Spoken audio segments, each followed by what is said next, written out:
Well, hello and welcome back for another episode of Healthy Rebel Speaks Out. And I am your host, Bonni London. And I am so excited today because I have someone very special. Her name is Beth Beurkens, and she is an international best-selling author, a teacher of shamanism, and also creative writing and a vision quest guide. And she has been an authority in this field for over 30 years. So I want to let Beth introduce herself a bit here and how maybe you got started in this. Oh, thank you so much, Bonnie, and for your just great, generous heart and for the awesome, important, invaluable work that you're doing in the world. I love the whole rebels thing. I think I've been a rebel all my life. So when I got the invitation, I thought, oh, that's a perfect fit. So um, how I got started in this work, that is a really interesting question. In some sense, I have always been in the work. I grew up in Michigan, was surrounded by the powers of the natural world, so strong there, and the Great Lake, of course.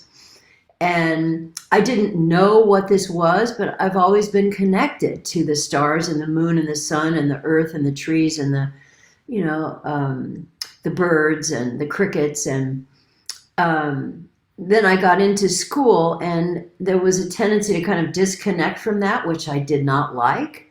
I went to my guidance counselor one day in high school, and I said, there is something more. There is something greater. I feel it when we read Thoreau and Emerson. What is that? And I remember her green eyes went, like she didn't get asked questions like that. She said, I don't know a lot about what you're asking. She opened her metal desk drawer. She pulled out a thin book and she said, but this might help. And it was the book, The Little Prince, by, you know, that great French author, Antoine de Saint-Exupéry. And I read it, and this little boy is on a quest, and he's got volcanoes happening and clouds and going to other planets. And it's so shamanism, but she didn't know that, Mrs. Garrett. And Interesting. he meets this rose bush, right? And the rose talks to him, and he learns that everything important in life has to be seen with the heart. And Mm. that is so much what shamanism, the world's oldest spiritual tradition, what that is about. It's about how do you see with the heart and travel with your spirit, travel on the wings of your power animal helper, travel on the back of the mountain lion, if that is your helping spirit. How do you do that? How do you see with your strong eye? So I followed that path from that book forward, and eventually I met medicine women. Evelyn Eaton was my first big teacher. Then I got to work with Don Jose Matsua, who was a 110-year-old Huichol shaman. Got Wow. initiated by him. And it just went on. More recently worked with Juan Nunez del Prado, who is a very powerful Peruvian shaman. And I met Michael Harner early on in my career, and he's the director of the Foundation for Shamanic Studies. And he invited me to become a faculty member. So I've been a senior faculty member there, teaching shamanism really all over the country and also in Europe for many, many years. And learned the Vision Quest method along the way to take it out of the great group rooms, out of the seminar rooms and out into the wilderness. I've led quests in the Swiss Alps, the Italian Alps, Death Valley, the Mojave Desert, just so many locations. And there is so much power. I knew this as a kid, Bonnie, what you're asking. How did I get started? My parents, when we would go on vacations, we could have gone to the Hilton, but they wanted to camp. We made a fire and we ate outside. I can see my mom at the Coleman stove, just in ecstasy. And then here's the lake, and we're on the dune buggies, and the connections with nature just fed me, fed me, fed me, fed me. And here I am today, helping other people get connected to what we call the shaman's net of power. So Wow. Okay. So now do you work mostly one-on-one or now in the Vision Quest, is it with a group of people? Um, it's both. I love working one on one, but I love leading small groups, maybe 10 people, very intimate. Because, when Danny is in there and he asks a question and Sally is in there, that might be Sally's question. You know how that goes, right? And Sure. so we can go so much farther when we're inside of a group. And then there's these individual needs, where somebody gets stuck in an old belief or an old story about their life, and they're trying their best to really move ahead, move beyond that old story and break through the invisible barriers. And so one-on-one work can be absolutely invaluable. I combine them actually in all the work that I do. Hmm. Um, yeah, actually, could you explain in a little more detail exactly what a vision quest is for people? Because I myself had some idea, but not really exactly. So, Yeah, that's a great question. So let me just tell you, vision questing is red hot right now, and so is shamanism. It is red hot because what is a vision quest? We come to moments in our lives. I had a moment like this after I finished my doctoral program at UC Santa Barbara, where one career wants to end, but we don't know how to go forward. We're at a crossroads, or we end up in a dark night of the soul because of loss, because of grief, because of many different circumstances happening. And the vision quest, our ancestors all did this.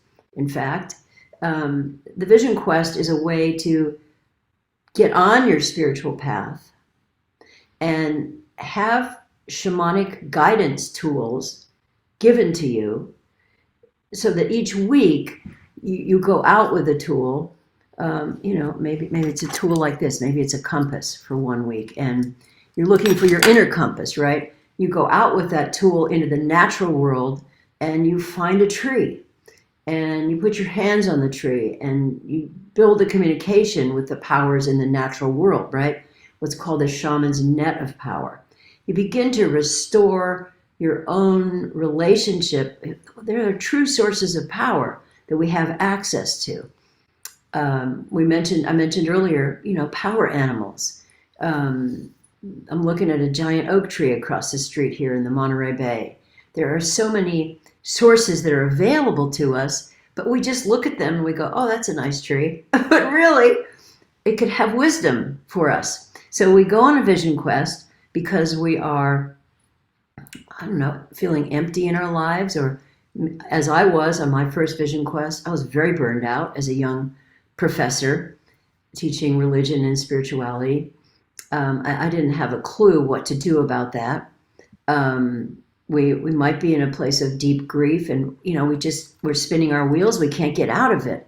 So it's a framework that we bring into our lives, a method, a really proven method for moving ahead on our path and having guidance to do that. It's very hard to do this on our own. That's why a group is invaluable, and also having a guide or a mentor is invaluable. so it's really So, figuring out your purpose. Would that be another way to explain it? Like why? thank you. Like, Yes. yeah, because I think so many people struggle, and I actually was just on with a friend of mine before our meeting today, and she just has no idea of the next phase and wants to go back to being carefree when she was 20 years old, when we Oh, just yeah. where we didn't have as many plans perhaps, and now it seems like what's the next thing? And maybe the plan is to do nothing today. Yeah. That's a That's the hard thing. thing. That's a hard thing to do. To do nothing. Yes. And, oh, there's so many things I could say to your friend. So we can, I remember those days, University of California, Santa Barbara, of, all I did was study philosophy all day and, drink coffee and talk about ideas, the freedom of that. Oh my gosh. And then we get going with life, right? We, Yep. we, we would get a job, we have a partnership, we maybe buy a house, or at least we got to pay rent, right? We get. I'm going to use that word. Take that word back. Caught, maybe, is a better word. Engaged, involved in circumstances and situations, and one can lead to another that we didn't necessarily want. And I'm thinking of one of my clients, if I may give an example here of a vision Yeah, love quester. it. Yeah. Her name is Jill, lives in Northern California. She came to me when she was 62, and she was so ill. She was part of a big corporate job in a U.S. health corporation and completely burned out, insomnia, high blood pressure. And she said, I don't know what to do. I can't lose my pension. I can't leave the job, but this job is going to kill me. I've got 3 more years before I can stop. Right. And so I pressed the pause button with her, and I said, well, let's look at, I get the picture, but let's look at what would you really love to do with your life. So you can ask this question of your friend: if you could do anything, what would you love? And that's part of the Vision Quest work, is getting clear on, it's 2 or 3 years from now. See your life as you would love to be living it. Stick with the what you would love, not the how. Put the how over here. The how will just confuse a person, but the what. And she said, well, I know exactly what I would love to do, but I can't do it. I said, what is it? She said, well, I'm a Buddhist. I've studied for 40 years now. I'm a Lama. I want to lead meditations. I want to have a retreat center. I said, great, that's it. Okay, put that feathered staff in the ground. That's where we're headed, Jill.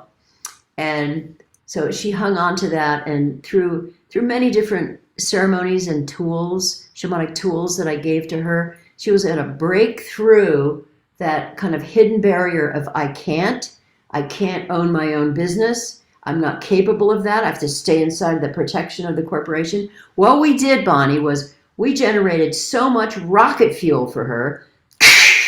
She installed a new operating system, and she retired. I helped her retire early. She got out, and she's healed all of those illnesses that she had. They just kind of like went away because she's living a life she loves, and she's serving her Buddhist community. She's got a retreat center. Oh. So this is like, encapsulated what a Vision Quest has to offer people. Well, the one word that comes to mind, and I think this is something that people struggle with till the nth, is living with authenticity. Living who you are, true to yourself, not being, we struggle with, we should be doing this, a people pleaser. I'm a mother, I'm a spouse, I'm a this, I'm a that, versus with living with authenticity. And I think, they've done studies where they've asked people at their last days of life, their biggest regret, and that would be it. Am I correct on this? Yes, the nursing home studies. Thanks for referencing that. I love that study. It was a hospice study, people with 1 or 2 days left to live. And the interviewer said, what is your biggest regret? And 99%, they said, I don't regret anything I did. What I regret is there was that opportunity right in front of me. There was that door. I had my hand on the handle, and fear stopped me. I never opened that door. I just kept going on the path that was before me. It's challenging to change destinations. You're on one train in your life, right? But then you realize what stops people. What keeps people paralyzed from taking the action towards achieving their goals? And then, of course, Beth, I'd like to know, because I'm guessing the Vision Quest, how this can come in and maybe be part of the answer, correct? Yes, that's a brilliant question. You are right there. What stops people are these invisible, hidden barriers. And, like one barrier that Vision Questers come to me with is I'm too old.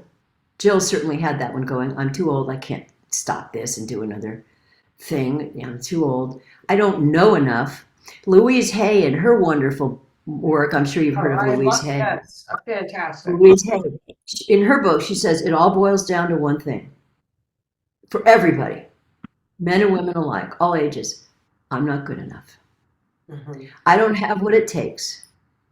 I don't have, a PhD. I don't know how to run a business. I don't have enough knowledge. Another one that's really big for a lot of people I work with is they're just going to see through me, right? I'm just an imposter. Imposter syndrome. Imposter syndrome. Or another one is, well, yeah, I know what I want to do and I want to soar and spread my wings, but I can't outshine my parents, right? I can't, shine a greater light than those who came before me.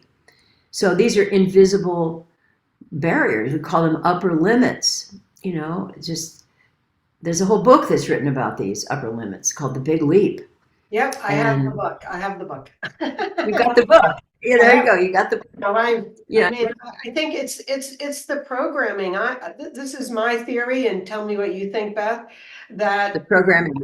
The programming, but also imagine from evolution when we were a part of a tribe, it probably wasn't good to stand up. We want to think about taking care of everyone else so that we can stay part of the group. I don't know. It wasn't safe. Maybe. Well, I'm not sure about that exactly because indigenous peoples, they all had one form of the vision quest or another. And the idea was things will work really much better in the tribe if everybody gets clear when they're an adolescent. The boys and the girls would be prepared, by the shaman. If they get clear, well, what is their gift? And let the go out in the natural world for 4 days and 4 nights and let the natural world reflect that to you. And come back with that and make sure that you get to do that, regardless of your gender. Well, maybe I'm a woman and my greatest gift is I'm actually a really good hunter rather than the gatherer or making, having a loom. So let's make sure that I get to be a hunter because I've got that gift. Or it's, to talk with people and help them through their difficulties. So I'm meant to be a shaman, right? So I hear what you're saying. So I guess the modern world then, I guess, how we lost our way, apparently. We have. And now the good news is we're finding our way back. Why? Because we have to. Because we see what's happening with the environment. We see things, we're being called, really. We're all being called to step up and be our greater selves and, help with the natural world and help ourselves get out of spring the traps that we've been stuck in, that, we can't do this. But the vision quest is so great because inside of it, one learns how to vision, how to see with the heart and travel with the spirit, and how to connect with much greater sources of power and love and compassion and energy. We call them helping spirits, healing spirits. It's that shamanic path. Who is your power animal helper? And being able to do the shamanic journey method to connect with these hidden sources of wisdom, hidden sources of healing. Could you share with us a little bit about, I guess, the ceremony or what goes on a little bit? The ceremony of the vision quest? Correct. Yes. So the first part of it is all about, it's called severance. It's all about looking at what's going on in your life that no longer has meaning, no longer has value. Where are things just kind of piled up around you? Boxes, papers, old beliefs, things that are really holding you back, right? And there are ceremonies to release those. One of them is the Death Lodge, that comes from the Cheyenne tradition, that is so very powerful to, create should I talk about this? Yeah. Just for a minute. Create a sacred. You want to hear it? Your friend could use this actually. You create a sacred circle with rope or a circle of crystals or stones. Burn a little sage, light a candle, get in that circle, and say, okay, I'm in my Death Lodge now. I'm here, and I want to connect with one person in my life who I have unfinished business with. You know, we all have those tapes that we run. Sometimes they're really old. We only hear it maybe twice a year, but then there are the tapes of, you know, that really hurt what she did to me. Or, you know, he should have never said that, and I never got to respond to it, right? That person left in one way or another. So you create this death lodge, this sacred circle, and you call that person to you, you know, in your imagination, in your mind, the imagination being more important than knowledge, as Einstein said, right? It's Yes. one of the rocket fuels that we have available, imagination. And you see them sitting right here in front of you. And you talk to them. And you say what you wish you had said that you didn't get to. And it is so releasing, it is so healing to feel you've said it all and you're being heard. It's extremely powerful. So this is like an example of one of the ceremonies inside the severance part of the Vision Quest. Not forgiveness. I wouldn't say yes, that. forgiveness. Forgiveness also. Mm-hmm. Yeah. Forgiveness I in the feel like sense. that's kind of a big deal for people. I mean, obviously huge. Yes. In the sense that, you know, His Holiness the Dalai Lama practices forgiveness in the sense of it's not really to forgive the other person, but it's, you know, we put people in jail and we lock them up and we throw the key away. You know, we just keep them there. You did this, you did that. I'll never forgive you. But to realize the power that that's taking away from me to hold somebody, it takes energy to hold somebody in that jail, right? And to be willing to, you know, let them out of jail and do the loving kindness meditation that His Holiness does every day, right? So we do that kind of work inside the quest, and it's not to make that behavior okay. It's just to free ourselves from having to be the jailer and hold on to those keys. You've heard the quote, it's like drinking the poison, thinking that the other person will die. That is exactly it. Or holding the hot coal, His Holiness says, thinking you're going to burn the other person. That's exactly it. It hurts us. So we're clearing out. We're clearing out, and we're getting ready to create a circle of purpose, another circle, and it's the next phase. So then my question is, going back to the example you gave earlier of your friend that was not thinking she was too old and she had 2 more years to retire. How do you change her into embodying this new, I want to say, like, we have to embody like this new version of ourselves, this new version that has this different beliefs that will have all of the habits of what we want, right? Yes, that is brilliant. Brilliant question. So how I helped her change herself was to look at, examine, and get clear, what are these old beliefs, Jill, that you're holding about yourself? One of them was, I can never run my own business. The other was, I'm too old for this. The other is, well, I should just let my Rinpoche do this. He's the genius at it, you know. He got the Tibetan transmission long ago. Those old beliefs were holding her in place. So we examined each one, unhooked from each one, did fire ceremony with them in some cases, released them, let them go, created an emptiness. And then I invited her to consider, well, what do you want to believe about yourself? When she realized one day, well, you know, I know how to run a business. And I know Buddhism. I've been studying it for 40 years. I can do this. She installed new beliefs.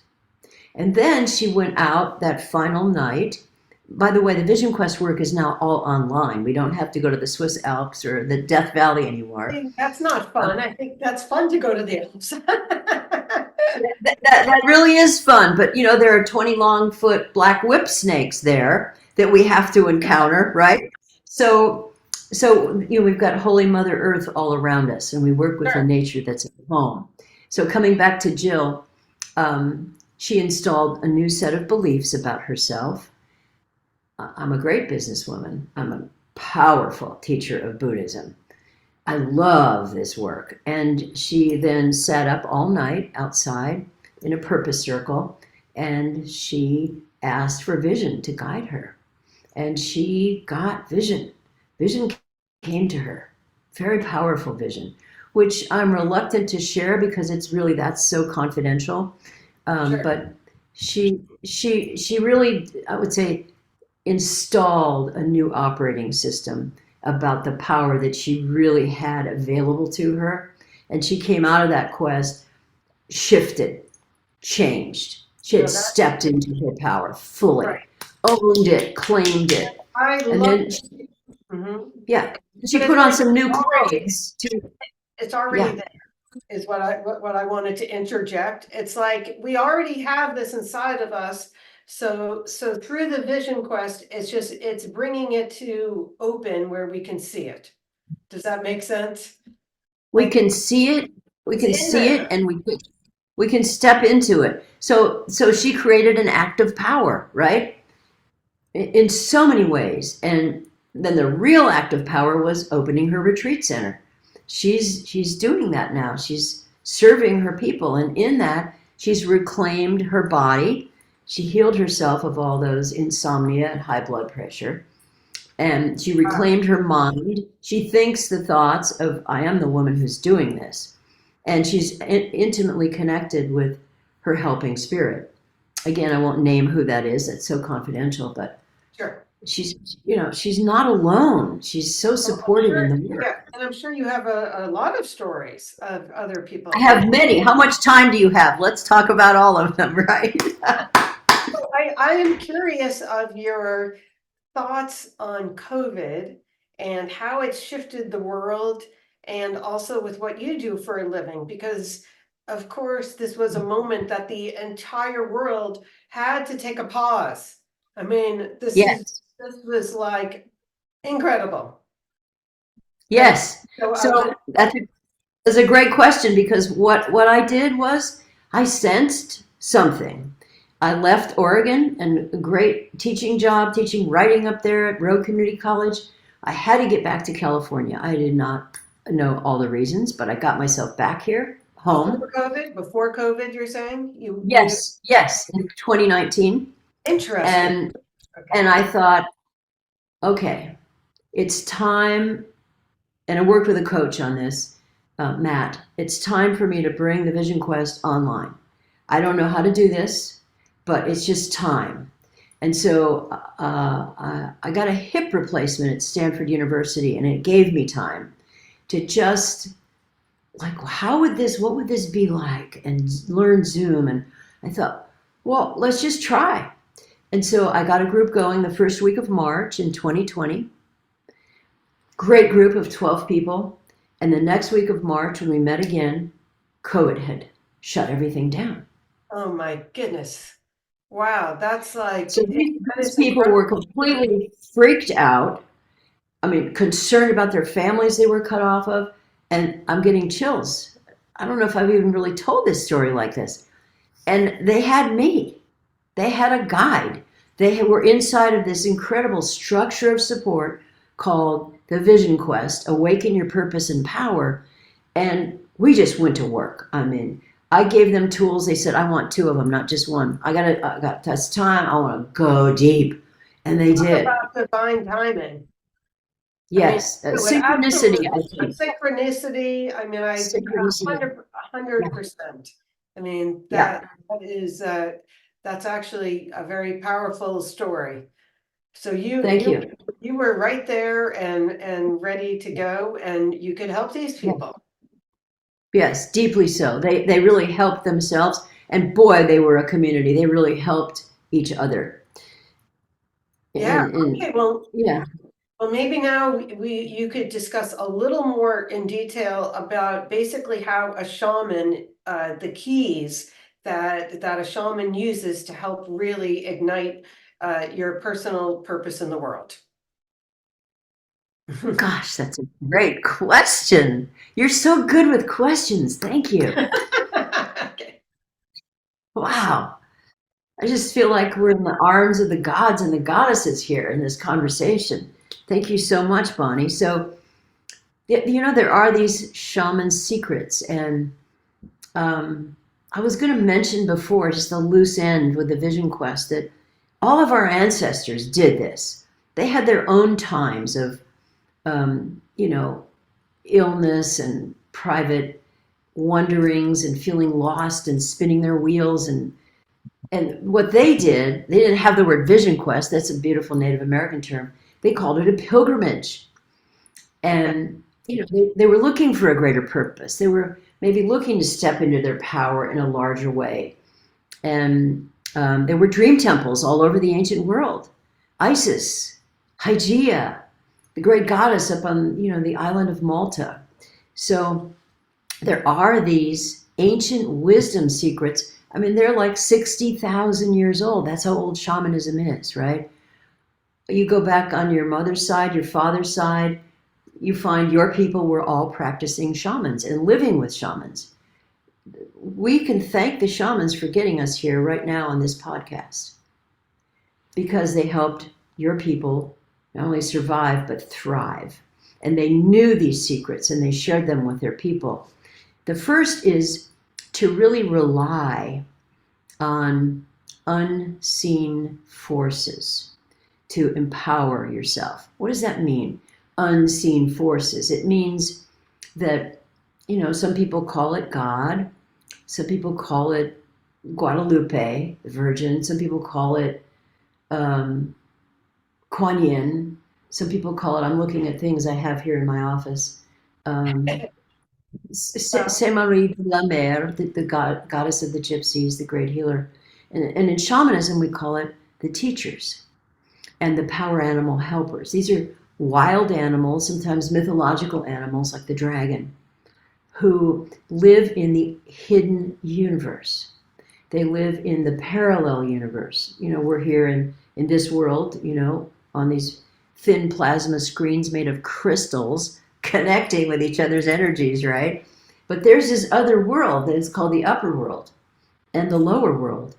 And there's this shaman's net of power that is all around us. The powers of the sun and the moon and the Milky Way and the stars. The Sami shamans have that ancient prayer. The sun is a circle. The moon is a circle. The earth is a circle. The drum is a circle.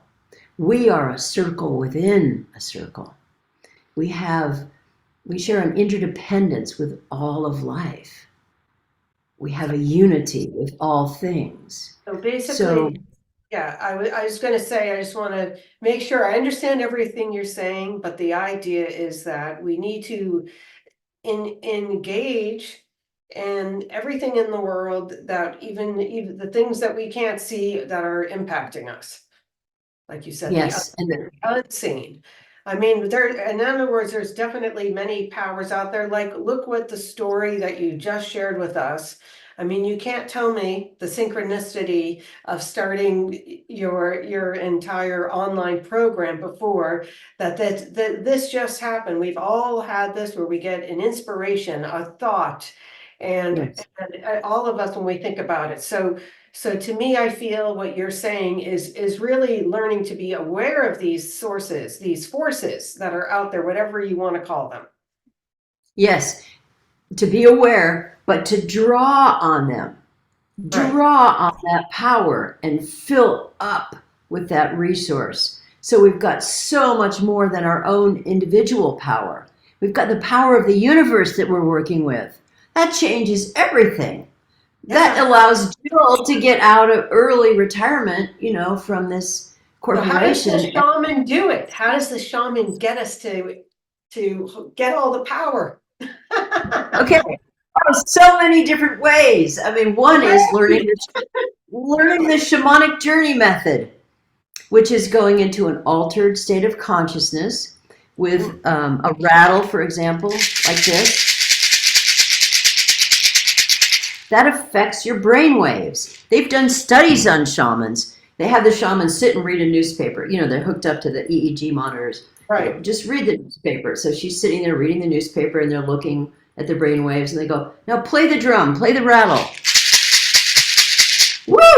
I mean, the shaman's brain shows she's down in theta, in alpha. And when you get into that state, you can leave this reality and go into the alternate universe, So go into you're the hidden conscious. universe. You're conscious, but you're not. Yeah. You're on a different But level. you're not thinking about, oh, here's my mouse. Oh, let's have some water. You're aware of, really, it's the ineffable. It's spirit. And it they have so much power and love and wisdom to offer us. But one of the secrets is, well, how do you get there? How do you make that connection? That's the question. How do you bring that power and that healing back? So that's really the first shaman secret, is working inside of that and with those powers. Okay, we're talking about how are we building our own true sources of power? How are we getting to discover, well, what is my greater purpose in life, right? Like your friend is asking, what do I do? What's my greater purpose? So the second thing is, I kind of described this in the story with Jill, you have to break through these hidden barriers. Sometimes it's like a big boulder that's in your road and you come up against it. One of my new vision questers, I'm just now organizing the spring vision quest, and I just did a breakthrough call with her just yesterday. She describes it as this wall. She's also involved in a corporation, and it's just killing her.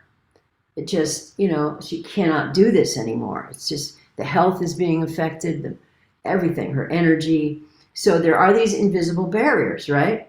We sometimes call them upper limits. We've got lots of names for them. We even use nasty words to describe them.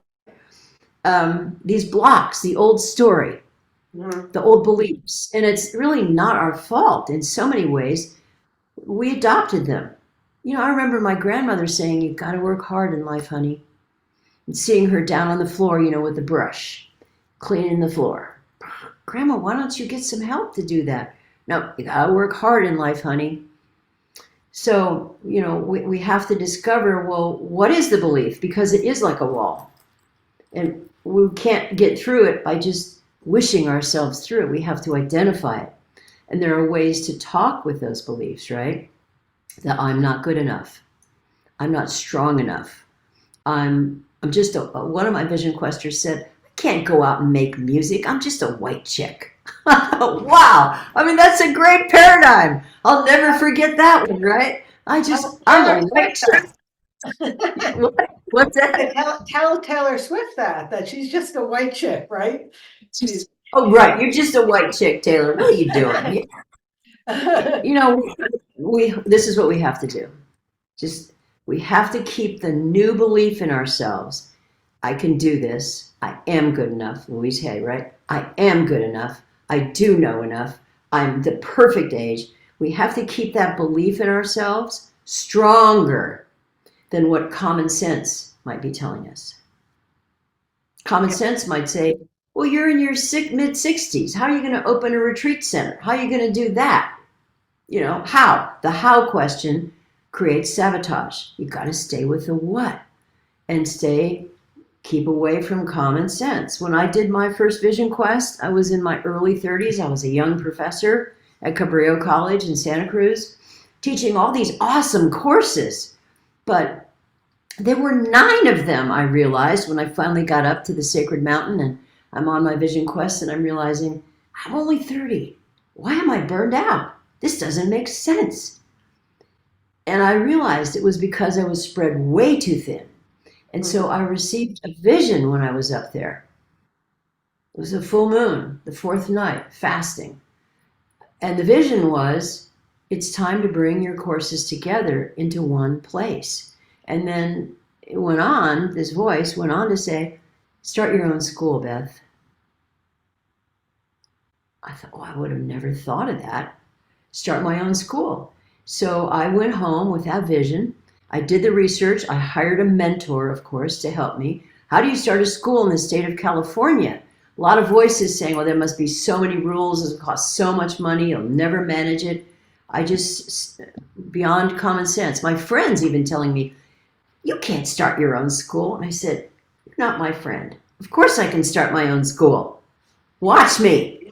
And I did. I started the School of the Living Springs. I brought my courses together, and I'm still doing new courses, new possibilities. So breaking through invisible barriers. I think, we got the picture here, right? Bring How up do you a do good that? point.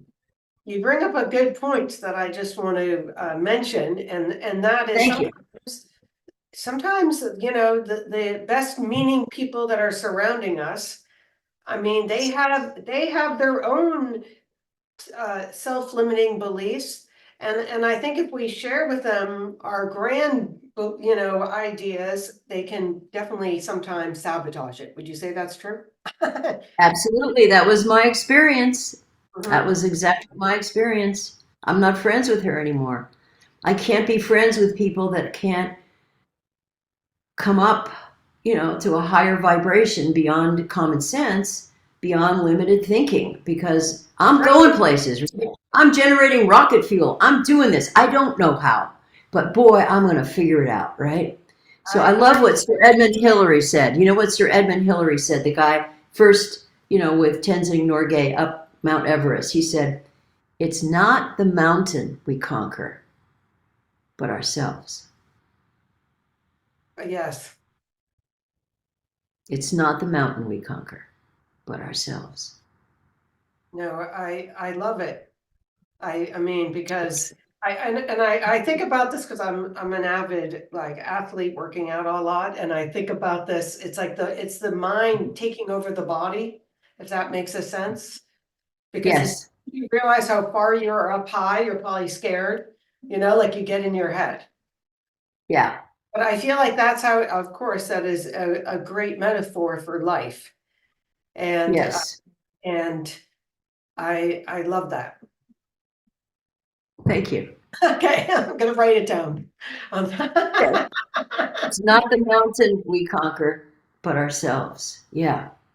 mhm. So I think we've gone pretty much in depth here about the second shaman secret, right? Break through invisible barriers. And the third one, can we go to the third one now? Yes, let's do it.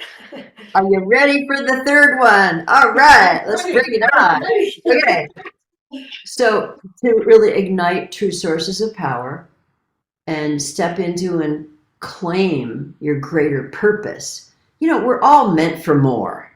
We just are, and the question is, well, what is that? How do we get there? Well, what is the thing that I'm uniquely put on this planet to do in this lifetime? That's what vision questing helps people get in touch with, right? Mhm. So we have a choice. We can live our lives by default, or we can Comfort. live our lives by design, right? And we want to go to have this vision driven life. Well, we need a vision. We need a picture of, 2, 3 years from now. I help people with this. I have a process called Shaman Visioning. And I put people on the shaman's blanket and they journey ahead in their lives 2 or 3 years and they step into the life they would love to be living. Your friend would just so benefit from the process of shaman visioning. Just it's there already. Like you were saying earlier, it's already done, but we're detached from it. We're disconnected. And we've got these invisible barriers that try to stop us from visioning. But imagine going ahead in your life 2 or 3 years from now. You're living the life, it all worked out, all the obstacles dissolved. And what are you doing? What would you love? How are you being in that life? What's happening? And you design that. You design that life. You create that life. And what power? That's one of the shaman secrets. Shamans can see into the future. That's why they're sometimes called seers, seers. They can Yes. see. We all have this ability. That's the truth. We all have this ability. We just need a guide to help us step into that ability, right? Right, because I Yeah. think I think as socialization from children, we get it talked out of us. We Mhm. get put in line, so we get talked out of about Right. thinking, like, I mean, I think about all the stuff we did as children when anything is possible. Yes. The dreaming. We dreamed. What do you Right. want to be when you grow up? I want to be an astronaut. What do you want to be when you grow up? I want to be a vet. I want to be a best-selling author. Well, I made it to that, international best-selling author. Well, You know, what do you want to congratulations. be? I want to be a ballerina. I want to be, I want to lead people to sacred places on the earth. I want to be a traveler. Here's the thing. Another quote, if I may. I think this Please. so revealing. The thinking that got you out of Egypt is not the same thinking that will take you to the promised land. Yes, I love that because it is Passover right now. So this is exactly, well, at least during the recording of this episode, is during Passover week, which we discuss that. And 40 years they were in the desert before they got to the promised land. That's right. Yeah. I'm sure So, we've all been in the desert of our lives. I work with a lot of people, they've got good lives, but they're aware. They wake up 3 a.m. wake up calls. There's got to be more to life. Where is good is the enemy of great. I want to get to the great life. I know I'm meant for more, right? So Yes. there's the thinking, the mindset, the thinking has to change. Visioning is the third shaman secret. The thinking, the mindset. We've got to grow that. What would you really love? Mary Oliver has that beautiful quote about, what do you intend to do with your one wild and precious life? You Mm. don't know how long you're going to be here. You don't know when will be the last time you're going to put your head on the pillow. What do you want to do in the meantime? This is your life. We talked about that. We referenced that in the earlier part of our conversation here. The study that was done of the people in hospice. What do you regret? Your head is really on the pillow for the last time. I regret that I didn't open that door, that I didn't take that opportunity. I had a calling and I denied that calling. Callings are sacred, holy opportunities. What would you love? What would you love? Well, I would love to go back to California. I love Oregon. I got to get out of here.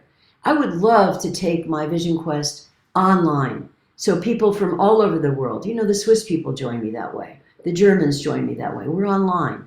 We don't have to carry Let's open up. But I think they're even afraid to ask the question. They're But afraid to. then what happens?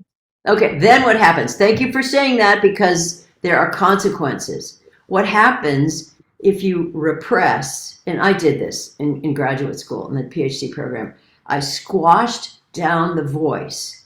I don't want to be a tenure track philosophy professor. That's not what I want to do with my life. I squashed that voice down. I knew for a year and a half, toward the end of the 4 years of study, this is not what I want to be doing. Well, I'm $150,000 in debt.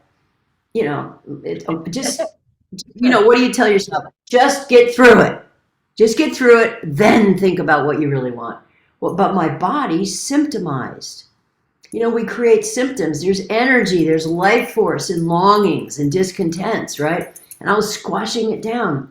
So I got eczema, bad eczema. I got blinding migraines, wipe out migraines.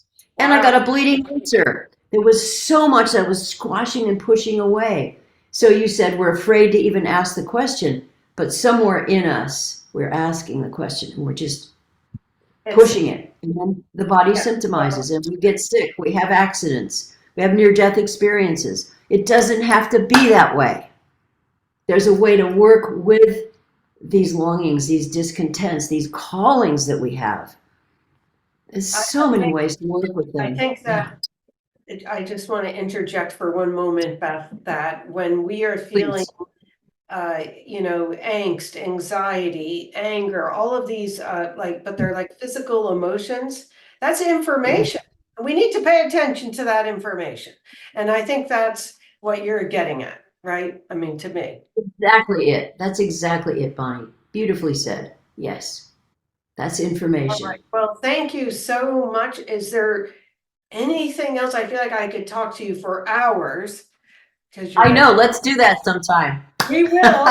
But is there anything else right now that you would like to share before we end? Yes. I would like to, make it kind of open up from my heart to the listeners' hearts an invitation, if I may. If Sure. any, whatever this speaks to you, if you're at a point in your life where you I'm, feel you would I'm like some more, signing- what? but I'm signing What? up for a vision quest, that's for You're sure. signing up. Okay.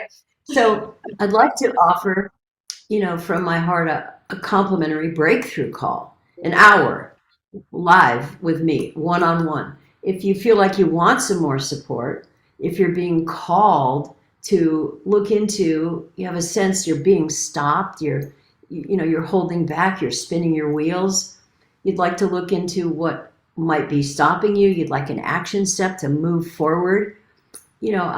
I have an online calendar. I think you can provide a link to that Yeah, somewhere so with all this all of podcast. your contact information will be in the notes of the episode, which will be posted, of course, I mentioned on YouTube, but all Great, the other platforms as well. So all your information great, will be there so that people great. can learn more about what you do, sign up for the call, do a vision quest, and everything else. So that Right. we can all live authentically. I mean, imagine a world where more people lived being their authentic Yes. selves. I mean, wouldn't that, Yes. right? Yeah.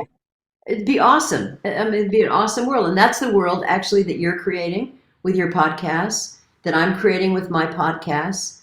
And, so just, from my heart to your listeners' hearts, if they feel called, they'd like some more support. And just to know you don't have to be perfect. You don't have to have it all figured out. You don't have to have all your ducks in a row. You don't have to know everything. Just sign up and hop on a call. Let's just talk. Really, let's chat. All Yeah. right. Well, thank you so much today, Beth. I appreciate it. And we'll end here. Okay. Thank you so much, Bonnie. Uh,